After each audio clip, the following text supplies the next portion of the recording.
Presiden tersesat di istananya sendiri. Setelah 5 bulan hidup bersama COVID, mestinya kita sudah paham tentang bagaimana cara menghadapi virus ini. Pemerintah mestinya sudah punya cukup data untuk dijadikan pijakan dalam membuat keputusan-keputusan baru. Namun yang terjadi di Indonesia, nampaknya informasi yang masuk ke Presiden Jokowi dibatasi dengan sangat-sangat ketat. Sehingga Presiden, pada akhirnya hanya punya dua opsi untuk mengakhiri pembatasan atau protokol kesehatan.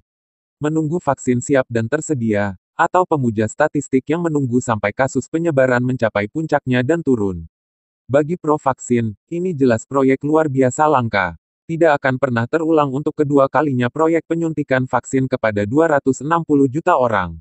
Biaya penelitian sampai produksi dan distribusi, ditanggung pemerintah. Ibarat orang dagang, sudah pasti dibeli dan dibayar. Anggaran dan fee untuk proyek vaksin ini jelas sangat menggiurkan. Cukup untuk membuat seseorang kawin lagi, atau jadi bekal untuk biaya logistik dalam pemilu mendatang. Maka tak heran kalau informasi yang masuk ke Presiden sempat dispin sedemikian rupa. Sampai Presiden terkecoh dan bertanya kepada penguji klinis vaksin apakah bisa langsung disebar ke masyarakat dalam 3 bulan. Padahal vaksin yang dimaksud masih calon, dan baru hari ini mau masuk uji klinis tahap 3. Untungnya tim medis penguji vaksin menjawab jujur apa adanya, tidak bisa. Karena tahapannya masih akan lama sekali. Sementara kubu yang beriman pada statistik, saya kurang jelas soal kepentingannya. Tapi setidaknya, mereka akan terus punya pekerjaan besar, dalam menyampaikan laporan berkala kepada pemerintah terkait perkembangan dan analisa-analisanya yang selalu meleset itu, hehehe.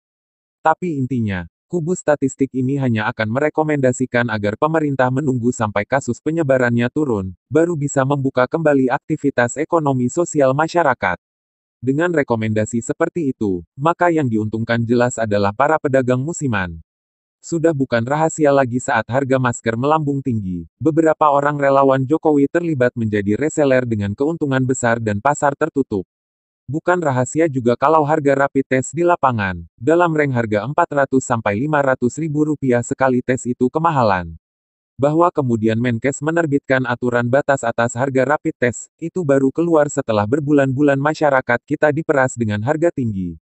Dan aturan itu pun hanya sebatas himbauan, bukan kewajiban. Sehingga di beberapa daerah, harga rapid test masih tetap 400 ribuan. Di satu sisi, kubu pro vaksin terus-menerus memberikan harapan palsu. Janji surga dan waktu yang cepat.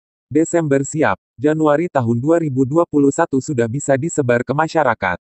Begitu katanya. Sementara kubu statistik terus berupaya memberikan prediksi yang salah-salah. Dan saya tak heran kalau Presiden Jokowi sampai hari ini hanya bisa terus mendorong protokol kesehatan, meski kemarin kita sudah mengumumkan bahwa ekonomi nasional anjlok -5%. Ya gimana, informasinya dibatasi. Presiden jarang keluar istana, tak bisa bertemu sembarang orang atau relawan lagi.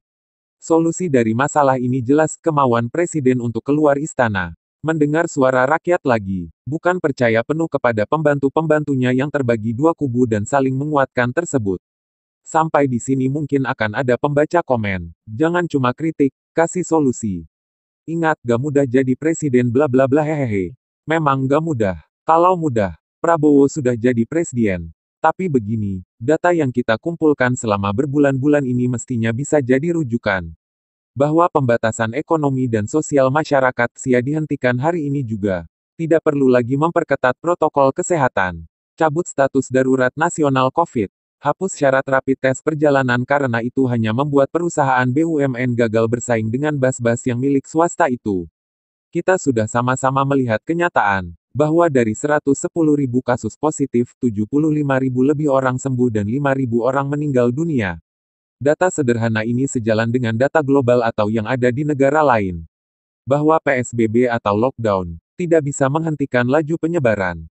COVID ini tidak mematikan, terbukti dengan banyaknya orang sembuh dan tanpa gejala.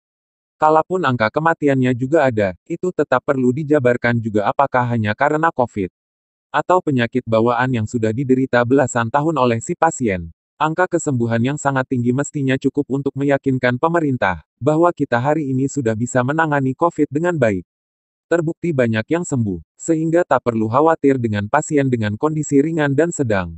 Rumah sakit kita sudah jago menangani dan menyembuhkannya. Apalagi, ternyata banyak pasien COVID tanpa gejala. Artinya pasien tidak perlu tindakan medis, hanya diminta istirahat dan makan yang cukup. Bahwa ada kematian, iya. Dan satu-satunya solusi adalah terapi plasma konvalesen. Sudah puluhan orang sembuh dan pulang ke rumah setelah diberi plasma. Namun memang ada sedikit masalah. Informasi terapi plasma yang sampai ke presiden nampaknya dikaburkan. Sehingga presiden yang sempat meminta agar terapi plasma dilaksanakan secara nasional, hari ini sudah mulai mereda. Tidak menganjurkan atau memerintahkan lagi. Karena memang informasi terapi plasma jalur penelitian tidak ada yang sembuh. Sementara pasien jalur autonomi mandiri, sudah puluhan orang sembuh. Namun data-data ini nampaknya tidak sampai ke presiden. Saya ingat dulu di bulan April, ketika menyampaikan data kesembuhan pertama pasien COVID dengan terapi plasma, presiden langsung merespon agar dilakukan secara nasional. Namun jalur komunikasi tersebut kini terputus karena beberapa kepentingan logistik. Lebih dari itu, pemberian plasma jalur autonomi pasien kini dihentikan. Alasannya, karena pemerintah masih mau melakukan penelitian. Dokter-dokter yang selama ini memberikan plasma dan menghasilkan banyak pasien sembuh ditegur agar berhenti. Dr. Monik sebagai penggagas terapi plasma di Indonesia, tanpa pemberitahuan, tiba-tiba dimasukkan dalam penelitian nasional oleh Menteri Kesehatan.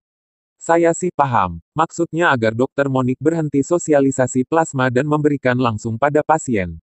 Diminta fokus pada penelitian. Penelitian yang sampai hari ini tidak ada perkembangan dan baru mau diajari cara mengisi formulir. Kalau presiden mendapat informasi-informasi di atas, pasti langkahnya akan lebih lugas. Fokusnya pada data pasien sembuh agar sewaktu-waktu plasmanya bisa diambil untuk pasien kondisi kritis dan buruk. Lalu peningkatan protap pemberian obat kepada pasien kondisi sedang dan ringan, agar terus menambah kesembuhan. Sehingga hari ini atau besok, semua pembatasan aktivitas ekonomi sudah bisa dihapuskan. Kita kembali bergerak, bekerja, keluar rumah seperti biasa, tak perlu takut-takut dengan COVID lagi. Karena kalaupun terjangkit, kita sudah tahu cara mengatasinya. Begitulah kura-kura.